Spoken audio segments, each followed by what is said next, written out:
मित्रांनो, तुम्ही कधी झोपलेल्या हनुमान मंदिराचं दर्शन केलंय का? मित्रांनो, असे हनुमान मंदिर फक्त भारतात 3 जागेवर आहे आणि ते मंदिर आपल्या महाराष्ट्रामध्ये एक आहे. तर मित्रांनो, मी आहे आता महाराष्ट्रामधील छत्रपती संभाजीनगरमध्ये आणि छत्रपती संभाजीनगरमधील आपण वेरूळच्या जवळ असणारा भद्रा मारुती मंदिर येथे आलेलो आहे. मित्रांनो, तर हे पाहू शकता, हे सगळं पांढरं मंदिर संगमनेरी दगडामध्ये बनलेले आहे, पांढऱ्या संगमनेरी दगडामध्ये बनलेलं आहे. आणि मित्रांनो, ह्या मंदिराची सगळ्यात विशेषता म्हणजे इथं जे हनुमानांची मूर्ती आहे ती निद्र अवस्थेत आहे, म्हणजे झोपलेले हनुमान आहेत, त्यामुळं हे मंदिर विशेष आहे. हे महाराष्ट्रातलं एकलौतं मंदिर आहे जिथं हनुमानजी निद्रा अवस्थेत आहेत, म्हणजे झोपलेले आहेत. आणि अशी मंदिरं फक्त भारतात 3 जागेवर आहे. एक आहे प्रयागराजला, दुसरं आहे मध्य प्रदेशमध्ये आणि तिसरं आहे आपल्या महाराष्ट्रामध्ये.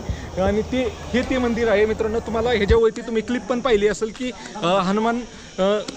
इथल्या हनुमान मंदिरातली मूर्ती कशी आहे. तर मित्रांनो, तुम्हाला ही माहिती कशी वाटली कमेंट करून नक्की सांगा आणि तुमच्या जास्तीत जास्त मित्रांपर्यंत शेअर करा. आणि तुम्हाला पण आपल्या ह्या यात्रेचा साथीदार व्हायचा असेल, संपूर्ण भारत यात्रा 12 ज्योतिर्लिंग यात्रा, तर फॉलो नक्की करा आणि जास्तीत जास्त मित्रांपर्यंत शेअर करा. हर हर महादेव.